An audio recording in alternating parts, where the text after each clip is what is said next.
tuhin TTS mona ke kit tan nen pio cho anama san he ta na thungam ki pu ta na tu ni he tham khat Bongmoul Gambih na to na to ko na hen student ho tham khat om tan pa to hem le re ta ha tu ni na to ho ma sal dan ho san pha tan ti na ve de cham chika ayong le ong Bongmoul Gambih na to chi la jin chen ma ho le ko ko an thei student ho lu ta ngo dang chi ta pat de ta iPhone 13 Pro khat ka moe la iPhone 13 Pro khat mi to khyo ve iPhone 13 Pro khat student ho iPhone 13 khat ni ta la ngam min to chi ba he Bongmoul Gambih ho na to na hen phận đều tay tấm hơn cái giàu thì rất là thôi mà tí nào nữa Bongmoul Gambih là tọa chỉ là gì nhỉ cái classroom hồi đây hiện tin vàng cái khu này cuốn nè classroom hồi đây tin vàng cái khu này cuốn nó tọa vàng được chỉ làm gì nhỉ chỉ là hostel để vàng cái hiện hostel để vàng room họ không có phụ tán vàng họ cái gì cái này coi chỉ là nói chuyện họ thọ hồ chỉ là Bongmoul Gambih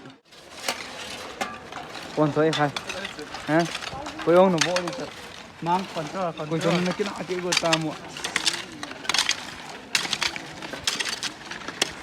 là hệ vô được cột đi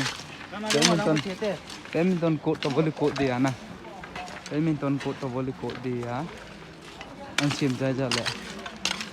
xem ai chỉ gì đi gak siap dulu tengok kak be. Gak siap dulu. Chú gak tengok chú, đang xuống lên chú. Nằm máy cho không càng chị ý kia hả? Nằm máy cho không càng chị. Nãy nisa sát này cái tổ pí đi đàn. Bongmoul Gambih semua tu ni so ha, đang ai takut lah họ. Chairman ko ay Gambih chairman ko lang takot lang ho to din siya din si pastor ko he chula ay ko din hostel room na sáu zon rồi nhưng chúng mình phụ trai ta chỉ ba ang ho xem trai lâu hen to he đang hospital đang ko hen to chi zam jingin to chi zam jingin chỉ hiện đó không thôi tối rồi anh phải tiền cái bó chai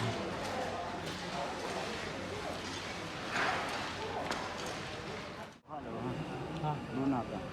to trên cú rồi nó mà hiện nào thế thật đi là bố